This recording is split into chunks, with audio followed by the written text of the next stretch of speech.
Hello everyone, आज हम करेंगे आपकी इंग्लिश की 5th क्लास की जो न्यू बुक आई है संतूर, उसका चैप्टर नंबर 8। इससे पहले हम इसके 7 चैप्टर कंप्लीट कर चुके हैं, लिंक आपको डिस्क्रिप्शन बॉक्स में मिल जाएगा। आज हम करेंगे चैप्टर 8 और इस चैप्टर का नाम है the decision of the panchayat. Decision होता है निर्णय लेना, कोई भी समस्या है उस पर क्या हल होगा, उसका क्या निर्णय होगा, वो लेना होता है डिसीजन। पंचायत होता है कुछ ग्रुप ऑफ पीपल होते हैं, कुछ लोगों का समूह होता है जो भी निर्णय लिए जाते हैं। तो बेसिकली ज़्यादातर गाँव में होता है पंचायत, कि कोई भी अगर गांव में किसी भी चीज़ की कोई भी समस्या है तो ये पंचायत है वो बैठती है और उस समस्या को हल करती है। ठीक है, तो आज हम इस चैप्टर को पढ़ेंगे। चलिए let us read. Once upon a time, एक समय की बात है, there lived a farmer in a small village. एक फार्मर होता है किसान, एक छोटे से गांव में किसान रहता था। ही हैड 2 फील्ड्स, उसके 2 फील्ड्स थे। फील्ड्स होते हैं खेत या मैदान। He use to work very hard, वो बहुत मेहनत करता था अपने खेत में। When he prospered he bought another field. Prospered होता है समृद्ध होना, ठीक है, सफल होना, समृद्ध होना। जब वो सफल हुआ, ही बॉट अनदर फील्ड, उसने एक और खेत जो है वो खरीदा। जैसे पहले जो खेत थे, ठीक है, उसमें वो अच्छे से खेती करता था।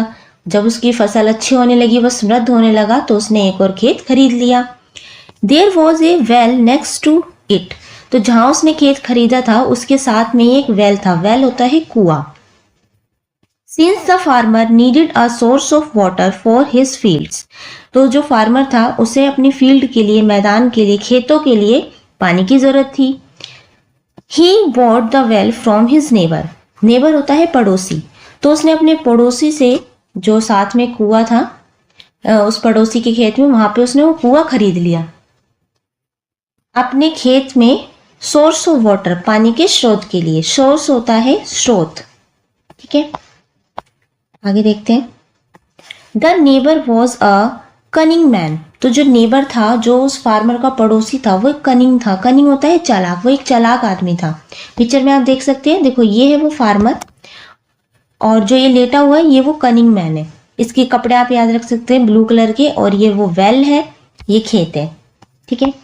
ही thought of a plan to cheat the farmer, तो जो कनिंग मैन था वो सोचता है कि मैं एक प्लान बनाता हूँ, एक योजना बनाता हूँ इस फार्मर को चीट करने के लिए, धोखा देने के लिए। द नेक्स्ट डे, अगले दिन क्या हुआ, when the farmer reach the well he found the neighbour standing there. तो नेक्स्ट दिन क्या होता है, जो किसान होता है अपने खेत में जाता है उस वेल के पास, तो वो देखता है कि जो पड़ोसी होता है वो उसके कुएं के पास खड़ा होता है। He refuse to let the farmer take water from the well. Refuse होता है मना करना, तो जो कनिंग मैन होता है वो मना कर देता है उस फार्मर को उस वेल, कुएं में से पानी लेने के लिए। On asking why he replied, I sold only the well to you. तो जो फार्मर होता है उससे पूछता है कि तुम मना क्यों कर रहे हो मुझे पानी लेने के लिए, तो वो रिप्लाई करता है कि I sold on the well to you, कि मैंने सिर्फ तुम्हें कुआं बेचा है, नॉट द वाटर, उसका पानी नहीं बेचा। The water still belongs to me, तो इसका जो कुएं का जो पानी है वो अभी भी मेरा है। You can not take it, तुम इस पानी को नहीं ले सकते। तो क्या होता है, वो जो कनिंग मैन होता है, चालाक आदमी होता है, वो उस किसान से कहता है कि मैंने सिर्फ तुम्हें कुआं बेचा है, कुएं के अंदर का जो पानी है वो तुम्हें नहीं बेचा, वो तो अभी भी मेरा है। तो वो इसे चीट करता है। The worried farmer didn't know what to do, तो जो चिंता, वरीड होता है चिंता, तो जो फार्मर होता है उसे चिंता हो जाती है और वो सोचता है कि अब मैं क्या करूं।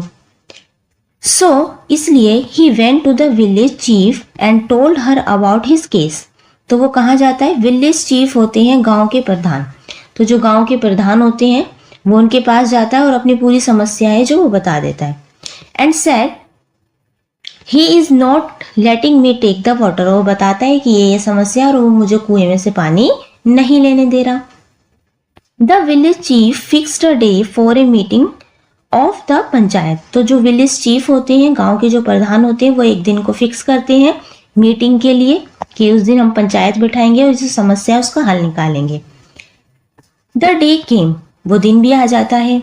And the members of the panchayat gathered under the banyan tree in the centre of the village, तो जो मेंबर होते हैं पंचायत के, गैदर होता है इकट्ठा होना, यहाँ लिखा है इसका मीनिंग, तो सब इकट्ठे हो जाते हैं बैनियान ट्री यानी बरगद के पेड़ के नीचे, जो कहाँ है, विलेज के सेंटर में, जो गांव है उसके बीचों बीच है। Both the farmers and his neighbour were summoned, जो दोनों फार्मर होते हैं उनको समन भेजा जाता है। इसका मतलब होता है बुलावा भेजना, एक लेटर सा भेजा जाता है, उनको बताया जाता है कि इस दिन मीटिंग बैठेगी, ठीक है, उस दिन दोनों को आना है। तो दोनों पहुंचते हैं वो। Most of the villages were present, गांव के बहुत सारे आदमी थे, ज़्यादातर आदमी वहाँ पे प्रेजेंट थे, उस पंचायत में आए थे।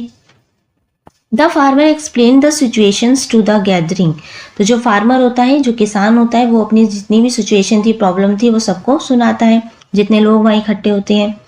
The chief asked the neighbour why he was not letting the farmer draw water from the well, तो जो चीफ होता है, जो प्रधान होता है वहाँ का, वो उस नेबर से पूछता है कि तुम इसे कुएं में से पानी क्यों नहीं लेने दे रहे। The cunning man said the same thing again, I saw only on the wall to him not the water in it, तो जो कनिंग मैन होता है, चालाक आदमी होता है, वो फिर से वही बात कहता है कि मैंने सिर्फ इसे कुआं बेचा है, कुएं के अंदर का पानी नहीं बेचा। The water still belongs to me so he can not take my water, इसलिए पानी अभी भी मेरा है और ये उस पानी को नहीं ले सकता। The member of the panchayat as well as the villagers tried to reason with him but he was adamant, तो जो मेंबर होते हैं पंचायत के, वो लोग भी और जितने भी गांव के सब लोग होते हैं, वो उस कनिंग मैन को, उस चालाक आदमी को समझाने की कोशिश करते हैं कि ऐसा नहीं होता, लेकिन बट ही वॉज एंडामेंट, एंडामेंट का मीनिंग होता है अडिग होना, लेकिन जो कनिंग मैन होता है वो अपनी बात पे अडिग रहता है, मानता नहीं है, किसी की नहीं सुनता। Finally the panchayat members discuss the matter among themselves, finally last में क्या होता है, जितने भी पंचायत के मेंबर होते हैं वो उस मैटर को डिस्कस करते हैं अपने आप से, मतलब अपने ग्रुप में डिस्कस करते हैं कि हमें क्या निर्णय निकालना है। Then they stood up to give the judgement, फिर वो सारे जो मेंबर्स होते हैं वो खड़े हो जाते हैं, जजमेंट होता है निर्णय, अपना फैसला सुनाने के लिए। The villagers also stood up, और जितने भी गांव वाले होते हैं वो भी सब खड़े हो जाते हैं फैसला सुनने के लिए। दिख रहा है आप, यहाँ पे देखो ये मीटिंग से चल रही है, जो मेन है वो कौन है, ये लेडी है जो प्रधान है वहाँ की। Okay, the village chief begin after hearing both sides we agree that it is correct to say that only the well was solve, तो जो विलेज चीफ होते हैं वो कहते हैं कि आफ्टर हियरिंग बोथ साइड्स, दोनों की बात सुनने के बाद हम इस नतीजे में पहुंचते हैं कि ये बात बिल्कुल ठीक है, हम इस बात से एग्री करते हैं कि इस आदमी ने सिर्फ कुआं बेचा है। The neighbour gave a satisfied smile, और जो नेबर होता है, जो पड़ोसी होता है, वो अपनी एक राहत वाली स्माइल देता है, चलो ठीक है भाई, ये लोग मेरी तरफ है। However continued the village chief, if you have not sold the water and the water is yours, then you have no business keeping your water in his well, तो जो आगे भी कंटिन्यू रखते हैं, जो चीफ होते हैं वो कहते हैं ठीक है, तुमने सिर्फ कुआं बेचा है, कुएं का पानी नहीं बेचा, तो इसलिए तुम इस पानी को यूज नहीं कर सकते, ठीक है। उस आदमी से कहते हैं, फार्मर से, तो अब क्या करना है तुम्हें, उस पानी का रिमूव द वाटर और use it all up immediately, उस कनिंग मैन से कहते हैं कि ये तो पानी यूज नहीं करेगा, तो अब अपने पानी को क्या करना है, उसमें से या तो रिमूव कर लो, वहां से पानी हटा लो, या यूज इट, या उस सब का यूज कर लो, क्योंकि पानी तुम्हारा है लेकिन कुआं तो उस फार्मर का है ना, इसलिए अपना पानी उसमें मत रखो, या तो उस सबको हटा दो या उस सबको यूज कर लो।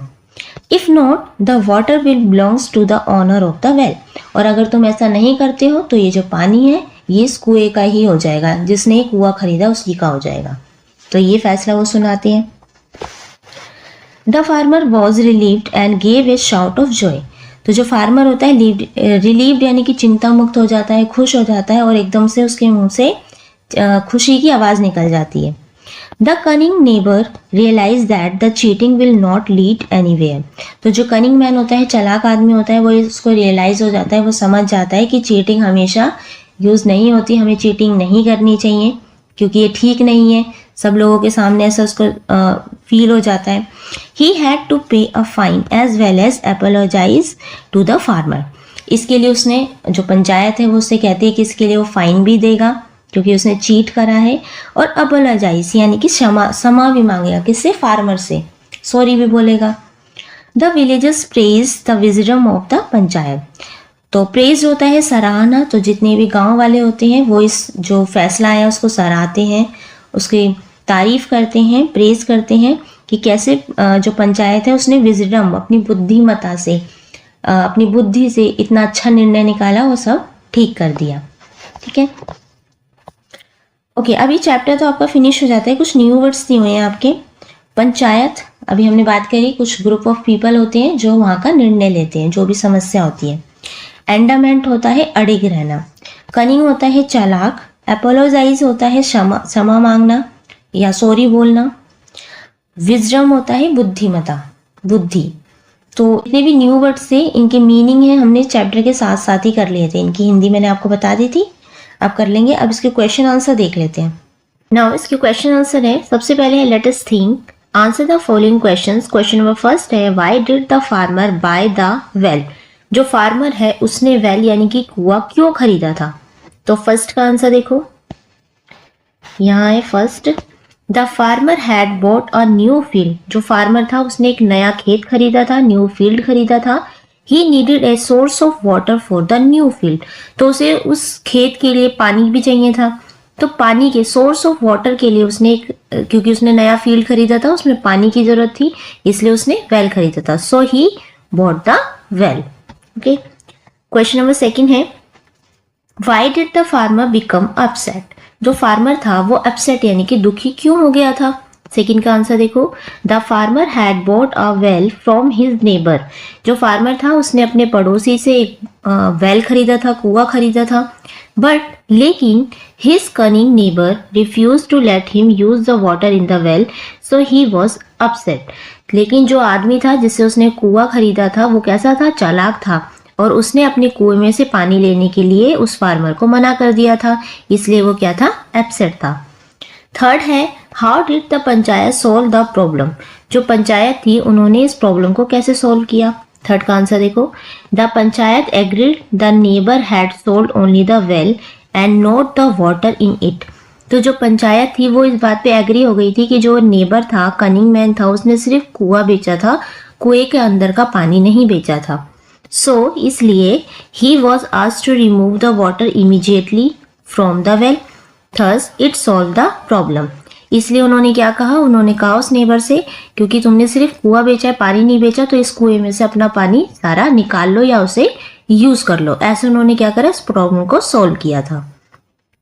क्वेश्चन नंबर 4 है, what was the final judgement given by the panchayat. जो फाइनल जजमेंट आया था, दोनों की बात सुनने के बाद जो फाइनल जजमेंट आया था, जो फैसला आया था, वो क्या आया था?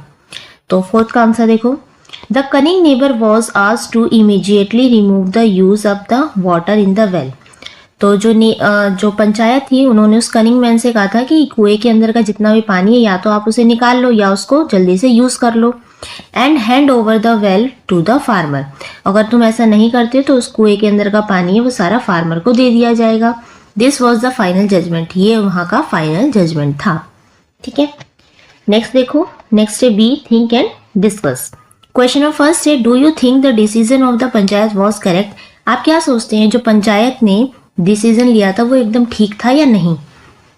तो आंसर देखो फर्स्ट का, yes the decision of the panchayat was correct. बिल्कुल ठीक था, पंचायत ने जो डिसीजन लिया था वो एकदम करेक्ट था। सेकेंड है question, you have an extra painting box which you wish to share with your friends in the class to complete an activity. Two of your best friends, Radha and Sita, fight for the box. How would you deal with the situation so that you are fair to both of them? तो second question आपसे पूछा है कि आपके पास एक extra painting box है, मान लीजिए कोई कलर का बॉक्स है आपके पास, ठीक है, और आपको क्या करना है? वो अपने फ्रेंड के साथ शेयर करना है। कोई एक्टिविटी आपको क्लास में दी होगी, उस एक्टिविटी को कंप्लीट करने के लिए आपको वो जो पेंटिंग का बॉक्स है अपने फ्रेंड के साथ शेयर करना है। अब आपके दो बेस्ट फ्रेंड है, एक है राधा और एक है सीता। अब वो दोनों उस पेंटिंग बॉक्स के लिए फाइट कर रहे हैं, लड़ रहे हैं, तो आपको बता रहे हैं इस सिचुएशन को आप कैसे डील करेंगे कि एक फेयर जजमेंट आए, दोनों उस पेंटिंग बॉक्स को यूज भी कर लें, दोनों का काम भी हो जाए और लड़ाई भी ना हो। तो क्या करेंगे आप? तो सेकंड का आंसर देखो, I would ask them to use the box sitting together at the same time. So use it one after the other so that the painting box is shared between them. हम क्या करेंगे, उनसे पूछेंगे जैसे साथ में बिठा के, अगर सेम टाइम में हमें वो एक्टिविटी कंप्लीट करनी है तो साथ में बिठा के कर सकते हैं, या एक पहले यूज कर ले, मान लीजिए पहले राधा यूज कर ले उस पेंटिंग बॉक्स को, उसका काम कंप्लीट हो जाए, उसकी एक्टिविटी पूरी हो जाए, फिर वो बॉक्स अपनी दूसरी फ्रेंड को दे दे, सीता को दे दे। ऐसे वो दोनों आपस में शेयर करके उस अपनी एक्टिविटी को पूरा भी कर लेंगे और उनकी लड़ाई भी नहीं होगी। ठीक है। क्वेश्चन नंबर 3 है हु सेड टू हुम, किसने किससे कहा। तो फर्स्ट है इसमें आई sold only the well not the water. तो ये बात किसने की कि मैंने सिर्फ कुआं बेचा है, कुएं के अंदर का पानी नहीं। तो फर्स्ट का आंसर देखो यहाँ पे, the cunning neighbour to the farmer, ये बात उस चालाक आदमी ने फार्मर से कही थी। सेकेंड है रिमूव द वाटर और use it all up immediately. तो या तो इस पानी को यूज कर लो या इस पानी को इसमें से निकालो जल्दी से, ये बात किसने कही थी। तो the village chief to the cunning neighbour, ये बात विलेज चीफ ने कही थी उस चालाक आदमी से। थर्ड है he is not letting me take the water, कि ये जो है मुझे उस कुएं में से पानी नहीं लेने दे रहा, ये बात किसने कही थी। The farmer to the village chief, ये बात फार्मर ने कही थी विलेज चीफ से। ठीक है। नेक्स्ट है लेट अस लर्न। फर्स्ट है match the words with their meanings. यहाँ पे कुछ वर्ड्स दिए हुए हैं और यहाँ पर इसके मीनिंग है, आपको इन वर्ड्स को उनके मीनिंग के साथ मैच करना है। फर्स्ट है प्रॉस्पर्ड। प्रॉस्पर्ड का मीनिंग होता है सफल या समृद्ध होना। इसका आंसर होगा एफ, टू ग्रो वेल्दी, या मतलब सफल होना, समृद्ध होना। तो इसका आंसर हो जाएगा आपका एफ, यहाँ पे भी लिखा है। ठीक है। सेकंड है कनिंग। कनिंग होता है चालाक। क्लेवर इन अ ट्रिकी वे, बहुत ज्यादा चालाक होना किसी भी ट्रिकी वे में। थर्ड है वरीड, यानी कि चिंतित होना। इसका आंसर होगा ई, वेरी अपसेट। ठीक है। फोर्थ है समन। समन है to order someone come to a particular place. Summon के जरिए एक ऑर्डर दिया जाता है किसी भी पर्टिकुलर प्लेस पे किसी भी आदमी को बुलाने के लिए। ठीक है। फिफ्थ है एडमेंट। एडमेंट होता है अड़िग होना, जिद्दी होना, अपनी बात पे अड़े रहना। Refusing to change once mind, मतलब किसी के भी दिमाग में भी कोई बात आ गई है, मान लीजिए वो गलत है, तो वो अपनी उसी गलत बात पे ही अड़िग रहता है, उसको सुधारता नहीं है, मानता नहीं है दूसरों की बात। ठीक है। सिक्स्थ है judgement. A decision made by a group. Judgement होता है कोई भी डिसीजन लेना, कोई फैसला लेना, निर्णय लेना किसी भी ग्रुप द्वारा। ठीक है। सेकेंड है B, fill in the blanks with the correct prepositions in, at, by, after, before, under, with, to, for. A preposition can be used more than once. तो आपसे कुछ प्रीपोजिशंस यहाँ पूछी गई है, आपने पढ़ी होंगी इंग्लिश ग्रामर में प्रीपोजिशंस क्या होती हैं। तो आपको इनका यूज करना है, नीचे कुछ फिल इन द ब्लैंक्स दिए हुए हैं उसको फिल करना है। एक से ज्यादा प्रीपोजिशन आप यूज कर सकते हैं। फर्स्ट देखते हैं, the farmer went to the village chief to explain his problem. यहाँ आएगा टू, तो वेंट टू यानी कि गया, जाना। जो फार्मर है वो अपनी प्रॉब्लम के लिए किसके पास गया था, विलेज चीफ के पास, वहां जाके उसने अपनी प्रॉब्लम एक्सप्लेन की थी। सेकेंड है the neighbour was standing bye the well blocking the way.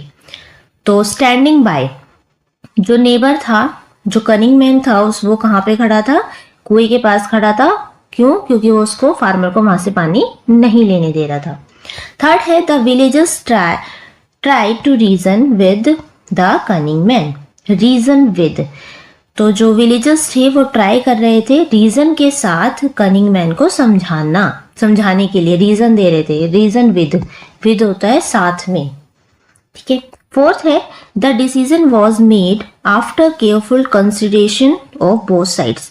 तो डिसीजन जो लिया गया कब, दोनों, केयरफुल, बहुत ध्यान से, दोनों पक्षों की बातों को सुनने के बाद।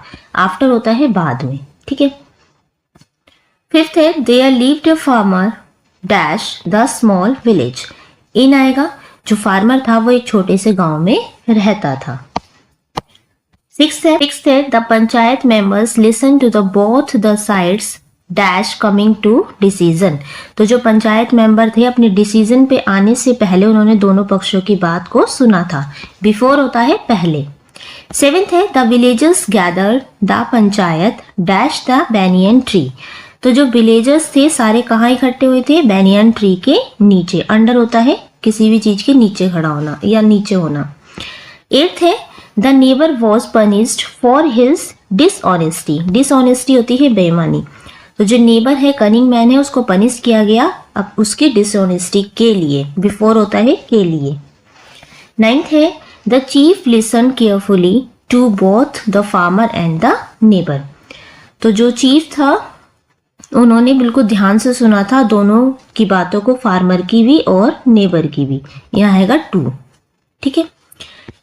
10th है the villagers agree to meet at a later time to discuss the issue. तो जो विलेजर्स थे, गांव वाले थे, वो इस बात के लिए एग्री हुए थे। किस लिए? एट होता है बेसिकली टाइम के लिए, कि वो एक पर्टिकुलर टाइम पे आके जो इशू को डिस्कस करेंगे। ठीक है। 11th है the farmer decided to buy a well after buying his third field. जो फार्मर था उसने डिसाइड किया था कि वो एक वेल खरीदेगा। कब? एक थर्ड फील्ड खरीदने के बाद। तो आफ्टर होता है बाद में। पहले वो अपना तीसरा खेत खरीदेगा, उसके बाद क्या करेगा? वेल, कुआं खरीदेगा। ठीक है।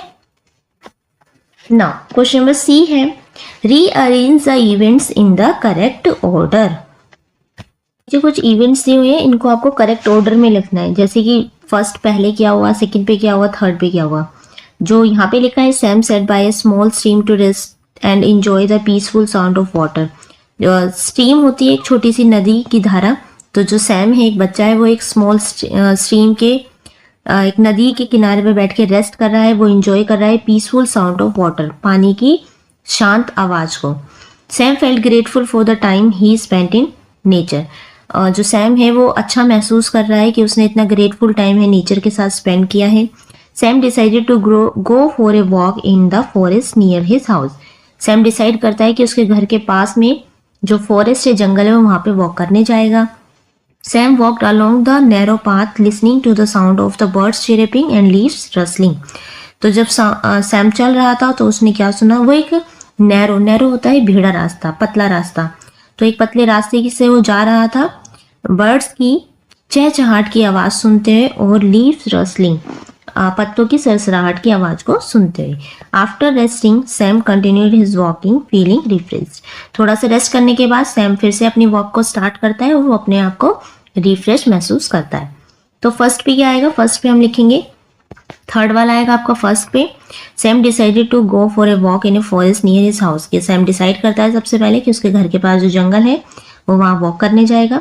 सेकंड पे आएगा 4, Sam walked along with the narrow path. जो सैम है वो एक पतले रास्ते से होता हुआ जाता है, बर्ड्स की चहचहाट की आवाज सुनते हुए, पत्तों की सरसराहट की आवाज को सुनते हुए। थर्ड पे आएगा Sam sat by small stream. जो सैम है वो जाकर एक नदी के किनारे पे बैठ जाता है और वो पानी की शांत आवाज को एंजॉय करता है। फोर्थ पे आएगा आफ्टर रेस्टिंग। रेस्ट करने के बाद वो फिर से अपनी वॉक को स्टार्ट करता है, वो अपने आप को रिफ्रेश महसूस करता है। फिफ्थ पे आएगा Sam felt grateful for the time he spend in nature. तो सैम है अपने आप को ग्रेटफुल महसूस करता है कि उसने इतना अच्छा टाइम जो है नेचर के साथ स्पेंड किया। ठीक है, नेक्स्ट देखते हैं। Let us speak, look at the pictures below. नीचे कुछ आपको पिक्चर्स दी हुई हैं, देख रहे हो। फर्स्ट पिक्चर में देखो क्या हो रहा है, दो पड़ोसी हैं, एक यहाँ पर एक ये दोनों नेबर है। यहाँ पे देखो एक लेडी है जो मिर्ची सुखा रही है और ये जो मैन है ये कपड़े सुखा रहा है। और इस वाले फर्स्ट वाले हाउस में एक बच्चा है जो अपने लट्टू के साथ खेल रहा है घर के बाहर। सेकंड पिक्चर देखो, अब क्या होता है, जो नेबर है, सेकंड वाले जो नेबर है, इनके घर में कोकोनट ट्री जो लगा हुआ है उसका एक कोकोनट गिर जाता है इनके घर पे। दिख रहा है बच्चा जहाँ पे लट्टू खेल रहा था वहां पर। बेसिकली ट्री तो इनका था लेकिन जो इसका झुकाव है ट्री का वो इनके घर की तरफ है। अब क्या होता है, देखो अब ये बच्चा अपने लट्टू को छोड़ के इसको जो कोकोनट गिरता है इसको उठा लेता है और ये दोनों जो नेबर है वो इसको देखने आते हैं हमारा कोकोनट कहाँ पे गिरा है। अब देखो लास्ट पिक्चर में क्या होता है, बच्चा जो है कोकोनट लेकर अपने घर में चला जाता है और ये जो मैन है वो यहाँ पे इस कोकोनट को लेने आता है। अब आपसे बोला है what do you think will happen next. अब आप क्या सोचते हैं कि इस पिक्चर में नेक्स्ट क्या हुआ होगा। Sit in a small groups and discuss. आपको अपनी क्लास में छोटे छोटे ग्रुप्स में बैठना है, इस सिचुएशन को डिस्कस करना है। One student from each group will narrate the ending to the whole class. हर ग्रुप में से एक बच्चा आएगा जो अपनी इस स्टोरी की एंडिंग बताएगा कि लास्ट में क्या हुआ होगा, पूरी क्लास को नरेट करेगा, बताएगा। ठीक है, तो जैसे लास्ट में ये हुआ होगा इसका मैंने यहाँ आंसर लिखा है। The coconut falls inside the house of the boy. जो कोकोनट है वो जो जिस घर में बच्चा खेल रहा था वहां गिर जाता है। The boy runs inside to give it to his mother. तो बच्चा होता है जो उस कोकोनट को उठाकर और अपने कहाँ ले जाता है, अपने घर के अंदर ले जाता है और अपनी मदर को दे देता है। But the neighbour wants to coconut. जो लेकिन जिनका ये कोकोनट होता है उन्हें वो कोकोनट चाहिए होता है, as it had fallen from his tree, क्योंकि वो उनकी ट्री से गिरा होता है। The man will go and talk with the boy's mother. तो ये जो आदमी होता है वो जाकर उस बच्चे की मम्मी से बात करता है। He may get his coconut back. शायद उसका जो कोकोनट है वो लेडी उसको वापस कर देती है। ठीक है, अब इसकी एंडिंग आप अपने तरीके से भी लिख सकते हैं। Now come to the next, let us write. First, imagine you are the farmer. आपको इमेजिन कर रहा है कि आप किसान हैं, फार्मर है। Write a letter to your friends about the incident and the decision of the panchayat.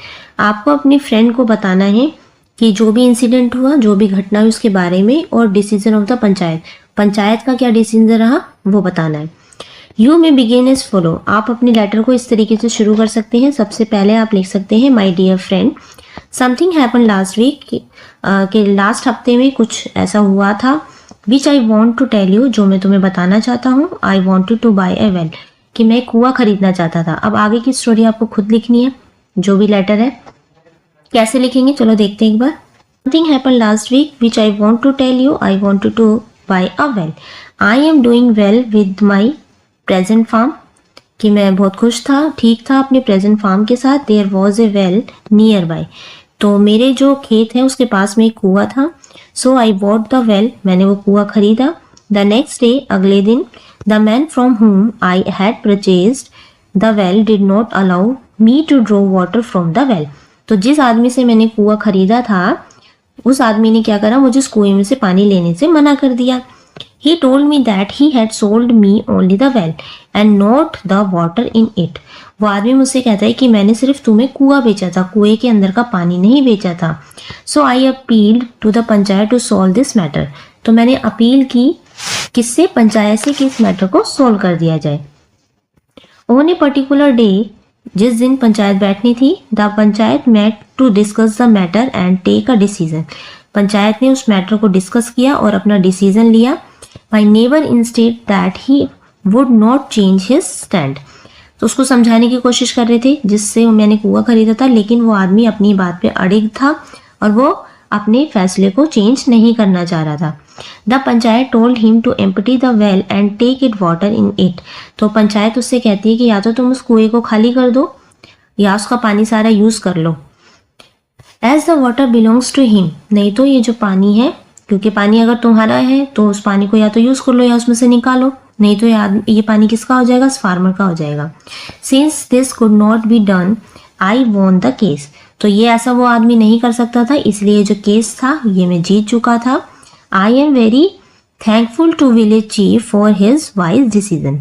मैं बहुत थैंकफुल था, बहुत खुश था विलेज चीफ के इस बुद्धिपूर्ण फैसले के लिए। ठीक है, hope you and your family members are doing well. आशा करता हूँ आपकी फैमिली मेंबर्स और सब खुश होंगे, ठीक होंगे। With best wishes your friend. तो अपने अच्छे विशेष के साथ नीचे अपना नाम लिखेंगे, जो भी फार्मर है उसका नाम लिख सकते हैं। ठीक है, इस तरीके से हम इस लेटर को लिखेंगे। Now come to the next, ये है read the following sentences. Water is priceless. जो पानी है वो क्या है, प्राइसलेस है। प्राइसलेस होता है जिसकी कोई कीमत ना हो, बहुमूल्य हो, अमूल्य हो, priceless. It means that water is valuable. तो इसका मतलब है कि जो वाटर है बहुत वैल्यूएबल है।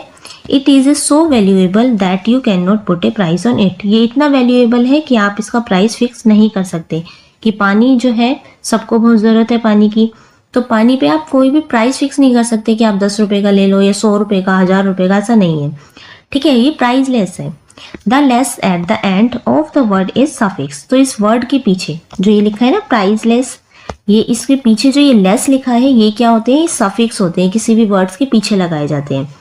Complete the following by adding the suffix less to the given word.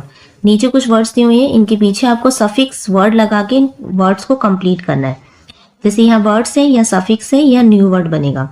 Use plus में लेस बन जाएगा यूजलेस, जिसका कोई यूज ना हो। केयर प्लस में लेस ये हो जाएगा केयरलेस। होप प्लस में लेस होपलेस, इससे आशा ना हो, मतलब जिसकी आशा ना हो। फियरलेस यानी कि जो डरता ना हो, ये हो जाएगा फियरलेस। कलर प्लस में लेस हो जाएगा कलरलेस, जिसका कोई कलर ना हो। Make sentences using the new words in your notebook. अब इन सेंटेंसेस का यूज करके आपको कुछ न्यू वर्ड्स बनानी है, न्यू सेंटेंसेस बनाने हैं और अपनी नोटबुक में लिखने हैं। जैसे जरूरी नहीं आपको यही सेंटेंस बनाने हैं, आप अपनी मर्जी से ही बना सकते हैं। फर्स्ट मैंने यूजलेस से बनाया, I recently bought a book which turn out of the to be useless. Second है careless, because of his careless nature he failed the exam. Third है hopeless, the patient was in a hopeless condition. Fourth है fearless, be fearless when faced with trouble. Fifth है colorless, he had a colorless personality. ठीक है, next है let us listen to your teacher read out his passage and answer the questions by choosing the correct option. अब आपकी teacher है, आपको ये जो पैराग्राफ दिया है इसको पढ़ के सुनाएंगे, आपको अच्छे से सुनना है ध्यान से इस पैसेज को। फिर नीचे कुछ क्वेश्चन आंसर आपसे पूछे जा रहे हैं, उनका आपको आंसर्स करना है, ठीक है। तो इस पैसेज का नाम है Shri Ramakrishna Paramhansa. A long time ago in a small village of West Bengal there live a kind and wise man named Shri Ramakrishna Paramhansa. तो बहुत समय पहले की बात है, एक छोटे से गांव में, पश्चिम बंगाल के एक छोटे से गांव में, there lived a kind and wise man, वहां पर एक दयालु और बुद्धिमान मैन रहता था, आदमी रहता था, जिसका नाम था Shri Ramakrishna Paramahansa. He loved to talk to people about God and taught that all religions are like a rivers. उन्हें अच्छा लगता था, उन्हें पसंद था बातें करना, किसके बारे में, भगवान के बारे में बातें करना पसंद था। और वो लोगों को सिखाते थे क्या, कि सभी जो रिलीजन्स है, धर्म है, वो एक नदी की तरह है। नदी की तरह कैसे है, देखो, they may take different paths but they all lead to the same ocean. कि जो नदियां होती है वो क्या करती है, अलग अलग रास्ते से आती है ना। अलग रास्ते से आने के बाद कहाँ होते हैं, एक समुद्र में ही आके सारी नदियां गिरती हैं। ऐसे ही जो रिलीजन्स होते हैं, अलग अलग धर्म होते हैं, वैसे तो अलग अलग होते हैं, लेकिन सभी क्या होते हैं, भगवान को मानते हैं और सबके जो भगवान है वो एक ही है। तो ये सब लोगों को वो सिखाते हैं, बताते हैं। He lived a simple life, वो एक बहुत साधारण जीवन जीते थे। Wearing plain clothes and eating very little, वो प्लेन बिल्कुल सिंपल कपड़े पहनते थे और बहुत कम खाते थे।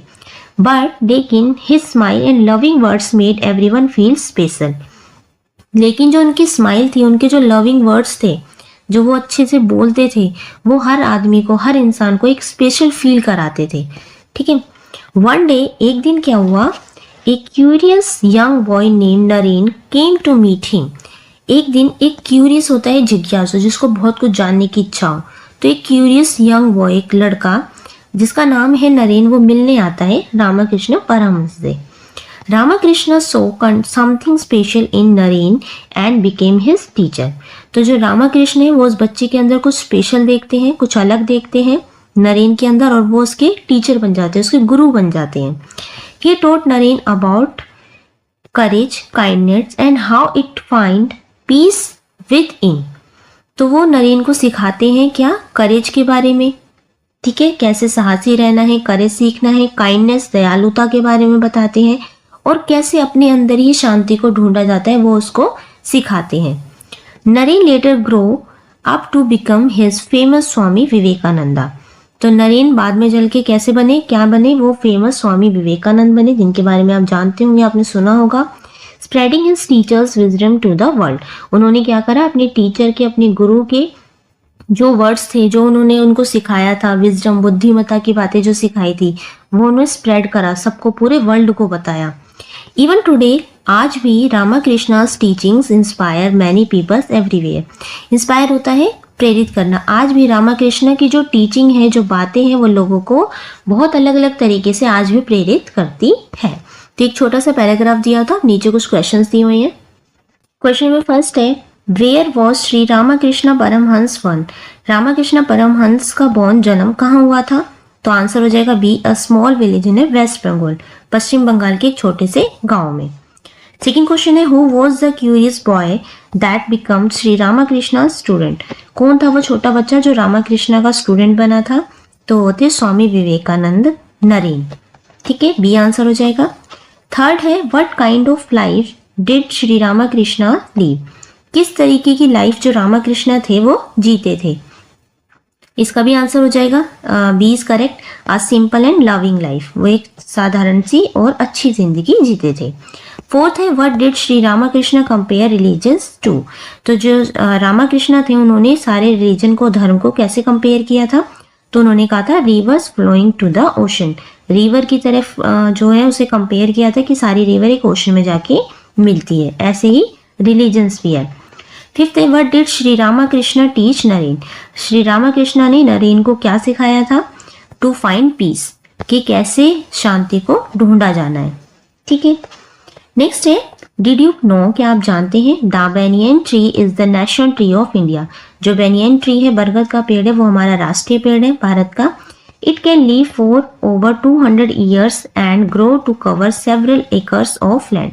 ये 200 सालों से भी ज्यादा जिंदा रह सकता है और बहुत बड़े एरिया में ये फैल सकता है, ग्रो कर सकता है। Its roots grow down from the branches and become new trunks, making it look like a forest all by itself. क्या बोला इसमें? बोला जैसे ये बेनियन ट्री होता है ना, बरगद का पेड़ जो होता है, यहाँ पे जो इसकी ब्रांचेस होती है ना, इसमें से ही रूट्स निकलती हैं इस तरीके नीचे की तरफ ऐसे, और रूट्स निकलती हैं तो ये रूट्स इतनी मोटी हो जाती है कि खुद एक तने की तरह लगती है। जैसे यहाँ ट्रंक्स बोला गया है ना, इसको ट्रंक बोलते हैं, तो यहाँ पे भी ये इतनी मोटी हो जाती है, बिल्कुल ट्रंक की तरह ही लगती है, बहुत बड़े एरिया में फैल जाती है ऐसे निकल के। तो ये look like a forest all by itself, ये पूरा ही एक तरीके का जंगल लगने लग जाता है। ठीक है, यही बात यहाँ पे बोली गई है।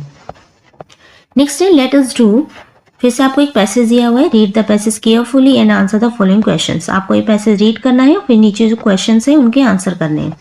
तो पैसेज का नाम है the neem tree. You most have seen a neem tree near your house. आपने बहुत बार अपने घर के आसपास नीम ट्री देखा होगा, और नियर द स्कूल, स्कूल के पास देखा होगा, बिसाइड द रोड या रोड के किनारे पे जरूर देखा होगा। Almost everyone can recognise a neem tree.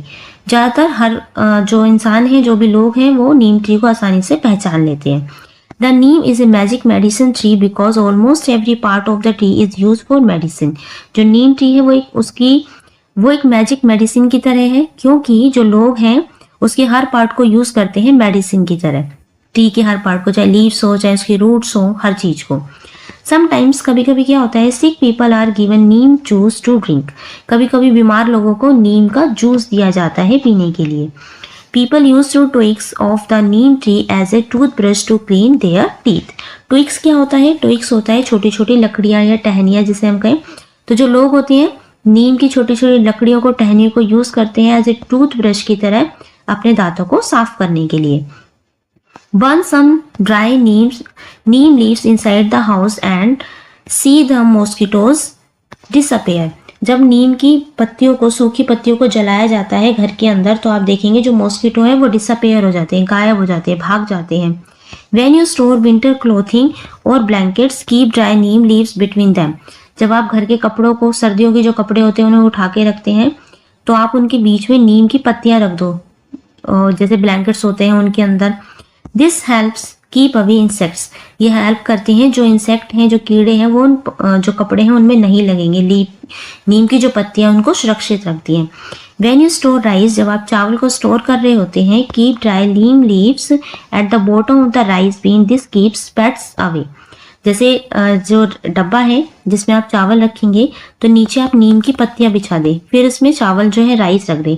इससे क्या होगा, आपके जो चावल है उसमें छोटे छोटे जो कीड़े हो जाते हैं वो नहीं होंगे, चावल एकदम साफ रहेंगे। अब कुछ क्वेश्चन पूछे हैं, answer the following question. Question number first है where can you find neem tree. आपने नीम ट्री कहाँ कहाँ देखा है? तो फर्स्ट का आंसर देखो, neem trees can be found near houses along the roads in the school campus etcetera. तो हमने ये नीम ट्री हाउस में देखा है, रोड के साइड में देखा है, अपने घर के आसपास देखा है, स्कूल में देखा है। ठीक है, क्वेश्चन नंबर सेकंड है why do you think Neem is called a magic tree. आप क्या सोचते हैं कि नीम को मैजिक ट्री क्यों कहा जाता है? तो सेकंड का आंसर देखो, neem is called a magic tree because, क्योंकि almost every part of the tree is use for the medicine. क्योंकि इस ट्री के हर पार्ट को यूज किया जाता है मेडिसिन की तरह। थर्ड क्वेश्चन है what happens when you dry neem leaves are burned. क्या होता है जब आप सूखी पत्तियों को जलाते हैं? तो when dry neem leaves are burned mosquitoes disappear. तो जो हम सूखी पत्तियों को जलाते हैं, जो मॉस्किटो हैं, मच्छर है, वो सब गायब हो जाते हैं, चले जाते हैं। 4 क्वेश्चन है, why do we people put neem leaves in clothes and rice containers? लोग सूखी पत्तियों को क्यों कपड़ों के बीच में रखते हैं और अपने राइस कंटेनर, चावल के डब्बे में रखते हैं? क्यों रखते हैं? तो putting Neem leaves in clothes and rice container keeps away insects. तो जब इन नीम की जो लीव्स है उसे यहाँ रखा जाता है, कंटेनर में रखा जाता है, क्लोथ्स के बीच में रखा जाता है, तो इससे इंसेक्ट वहां पे नहीं लगते। 5th है, how are neem twigs used? Neem की जो ट्विग्स है, छोटी लकड़ियां, उसे कैसे यूज किया जाता है? तो neem twigs are used as toothbrushes to clean the teeth. Neem की छोटी टहनियों को टूथब्रश की तरह यूज किया जाता है दांतों को साफ करने के लिए। क्वेश्चन नंबर 6 है, find the meaning of the word disappear from the following options. Disappear का क्या मीनिंग होता है? नीचे आपको जो ऑप्शंस दिए हैं इसमें बताना है। तो डिसअपियर मतलब होता है गायब हो जाना, और वैनिश का भी सेम मीनिंग होता है, गायब होना। ठीक है, तो इसका आंसर हो जाएगा आंसर नंबर बी। 7 है, find the word in the passage which means a short stick. एक शॉर्ट स्टिक, छोटी सी लकड़ी को क्या कहते हैं? तो वो है ट्विग, टहनी। ठीक है, answer is C is correct. Okay, next है बी है, इसमें point out 11 differences in the 2 pictures given below. नीचे आपको 2 पिक्चर दी हुई है जिसमें देखकर आपको 11 डिफरेंसेस निकालने हैं। इसमें 11 अंतर होंगे। वर्क इन पेयर, आपको ग्रुप में पेयर्स में काम करना है। ठीक है, write down the 11 differences in your notebook. वो जो 11 डिफरेंसेस आप दोनों पिक्चर में निकालेंगे वो अपनी नोटबुक में आपको लिखनी है। ठीक है, तो ये वाला जो काम है वो आप खुद करेंगे। इसके साथ ही आपका ये चैप्टर कंप्लीट हो जाता है। कोई डाउट है तो आप नीचे कमेंट करके पूछ सकते हैं। आई होप आपको चैप्टर अच्छे से समझ में आया होगा। अब हम मिलते हैं इसकी नेक्स्ट वीडियो में। वीडियो अच्छी लगी हो तो प्लीज़ लाइक शेयर सब्सक्राइब करना ना भूलें। Thank you.